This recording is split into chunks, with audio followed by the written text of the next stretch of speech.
పేదవర్గాలు ఎక్కడున్న వాళ్ళని ఆదుకోవాలని దాన్ని. పాత్రికేయ మిత్రులారా, ఈ రాష్ట్రంలో అధికార ప్రతిపక్ష పార్టీలు అత్యంత పేద కుటుంబాల పట్ల ఎంత దయాలేనితనంతో ఉంటారో ఒక సాక్ష్యం చెప్తున్నాను. ఎన్టీ రామారావు కాలంలో పేదవర్గాలకు ఇచ్చే తెల్ల రేషన్ కార్డు బియ్యం కూడా 5 కిలోలు ఉండే ఒక్కొక్కటి. ఎన్టీ రామారావు గారు దిగిపోయినాక చంద్రబాబు నాయుడు గారు వచ్చి దాన్ని 4 కిలోలు తీసుకొచ్చేసారు. 5 కిలోలకు పోయి 6 కిలోలు పెరగాల్సింది 4 కిలోలకు వచ్చేసింది. ఏ ఒక్క ప్రతిపక్ష పార్టీ దాన్ని ప్రశ్నించలే. 9 ఏళ్ళు చంద్రబాబు నాయుడు గారు 1 కిలో తగ్గించి ఇచ్చాడు. తెల్ల రేషన్ కార్డు బియ్యం కోట మీద ఎవరు ఆధారపడతారు? పేద కుటుంబాలు ఆధారపడతారు. కానీ ఆ పేద కుటుంబాలు తినే తిండి గింజల సంఖ్య కూడా కిలో తగ్గించింది. ప్రతిపక్ష పార్టీ కాంగ్రెస్ అప్పుడు ప్రశ్నించలే. ప్రతిపక్ష పార్టీ కాంగ్రెస్ తర్వాత అధికారంకి వచ్చింది. రాజశేఖర గారు ముఖ్యమంత్రి అయిండు, ఆయన అదే 4 కిలోలు ఇచ్చింది. రాజశేఖర గారు చనిపోయిండు, రోషే ముఖ్యమంత్రి అయిండు, ఆయన 4 కిలోలు ఇచ్చేశాడు. రోషే దిగిపోయిండు, కిరణ్ కుమార్ గారు ముఖ్యమంత్రి అయిండు, ఆయన 4 కిలోలు ఇచ్చేశాడు. 9 ఏళ్ళు చంద్రబాబు నాయుడు గారు కిలో తగ్గించి 4 కిలోలు ఇస్తే 10 ఏళ్ల పాటు 3 ముఖ్యమంత్రులు అదే 4 కిలోలు ఇచ్చేశారు. అంటే తెల్ల రేషన్ కార్డు బియ్యం కోట మీద ఆధారపడే వాళ్లకు కిలో తగ్గించాల్సిన అవసరం ఎందుకు వచ్చిందంటే అడిగే దిక్కు లేకుండా పోయింది. కానీ దాన్ని ఆసరా చేసుకొని కొంతమంది నా వృద్ధ పేద వర్గాల సంబంధించిన మహిళలు వచ్చి అన్నాక తెల్ల రేషన్ కార్డు బియ్యం కోట పెరిగేటట్టు చూడమని చెప్పి కొంత విజ్ఞప్తి చేస్తే ఆ విజ్ఞప్తి ఫలితం చేసిన తెల్ల రేషన్ కార్డు బియ్యం కోట పెరగాలి అని చెప్పి ఆకలి కేకలు అనే పోరాటం చేస్తే అంతిమంగా 4 కిలోలు పోయి ఇవాళ 6 కిలోల బియ్యం పెరగడానికి దారితీసిందనేసి కూడా మీరు మర్చిపోతున్నారు. ఇది తెల్ల రేషన్ కార్డు బియ్యం కోట పెరగాలని ఆకలి కేకల పోరాటం చేయాల్సి వచ్చేసింది. తెల్ల రేషన్ కార్డు బియ్యం కోట అంటే మాదిగలకి కాదు కదా, అన్ని వర్గాల పేదలు కదా.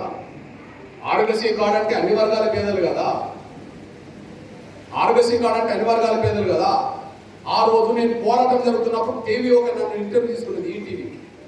ఆనాడు పోరాటం జరుగుతున్నప్పుడు ఈటీవీ నన్ను ఒక ఇంటర్వ్యూ తీసుకున్నది. ఆ ఇంటర్వ్యూ తీసుకున్నప్పుడు స్పష్టంగా చెప్పడం జరిగింది, ఏ పార్టీ కూడా పేదల తిండి గింజల గురించి ఆలోచించట్లేదు అని చెప్పి.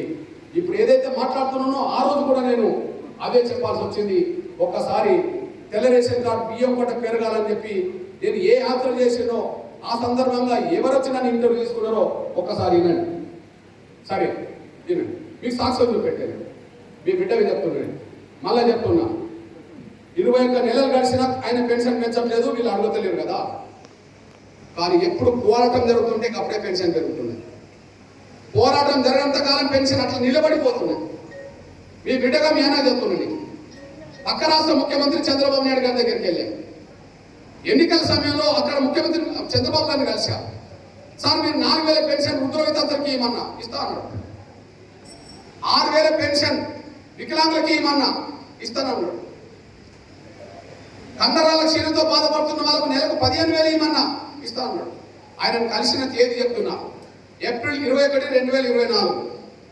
4,000 పెన్షన్ వృద్ధుల వితంతులకు, 6,000 వికలాంగులకు, కండరాల క్షీణంతో బాధపడుతున్న వాళ్ళకు 15,000 ఇస్తా అన్నాడు.